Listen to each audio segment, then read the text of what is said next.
First up, we will be discussing all the updates that we have received about the story that transpired in the state of West Bengal yesterday, 3 months after ED team was attacked in Bengal's Sandesh Khali, in which Sheikh Shah Jahan was also arrested. NIA team was attacked by villagers at Bhupati Nagar in Bengal's East Midnapur district yesterday. The NIA team had gone to investigate a 2022 bomb blast case at the Trinamool Congress leader's house. Stones were in fact pelted at the vehicle of the officials. That also led to one of the officers sustaining some injuries. Political fireworks soon after erupted after West Bengal Chief Minister Mamata Banerjee also said that the NIA should have sought permission before visiting the area. Now, BJP lashed out at the Trinamool Congress and said that the law and order has collapsed under Mamata Banerjee's government and also accused it of protecting criminals. Congress also condemned the attack and also accused Mamata Banerjee of supporting goons. Meanwhile, Trinamool Congress delegation comprising of Chandrima Bhattacharya and Kunal Ghosh will go to Bhupati Nagar to meet the families of the arrested leaders.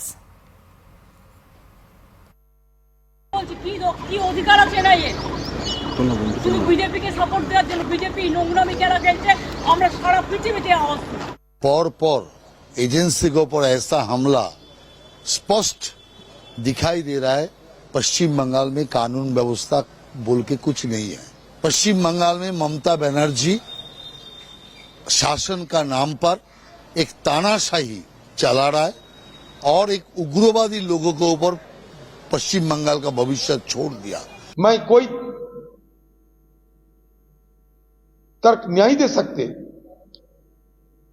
कि जो हमला हो रहे हैं सही हो रहे हैं, क्योंकि हमारे देश में कोर्ट है, न्यायपालिका है, न्यायाधीश है।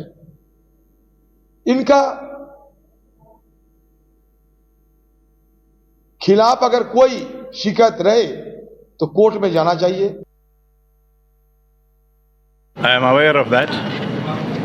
Strong action will be taken.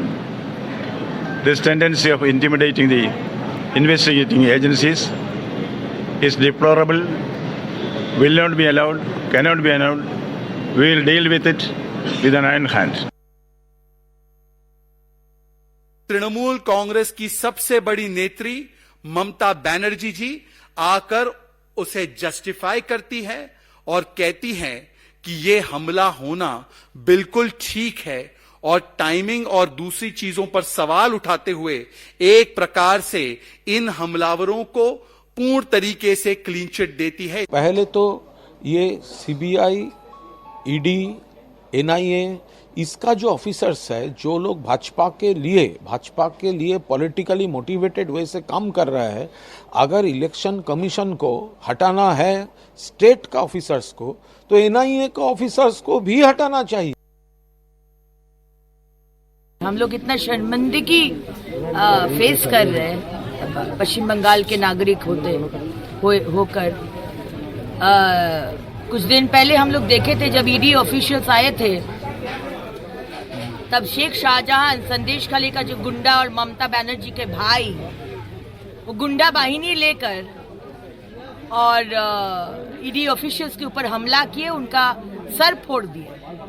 आज फिर से जब एनआईए आए तो वो एक ही चीज हम लोग देखे कि एनआईए के ऊपर आक्रमण हुए। कैसा होता है कि अभी एमसीसी चल रहा है, इलेक्शन कमीशन पूरे रिस्पांसिबिलिटी उनके हाथों में है, तो CBI, ED, NIA, income tax, ये अगर पॉलिटिकल अस्त्र की तरह व्यवहार किया जा रहा है एक राजनीतिक दल द्वारा, बीजेपी द्वारा, ये हो कैसे सकता? पहली बार हुआ है क्या? ईडी पर हमला हुआ कि नहीं?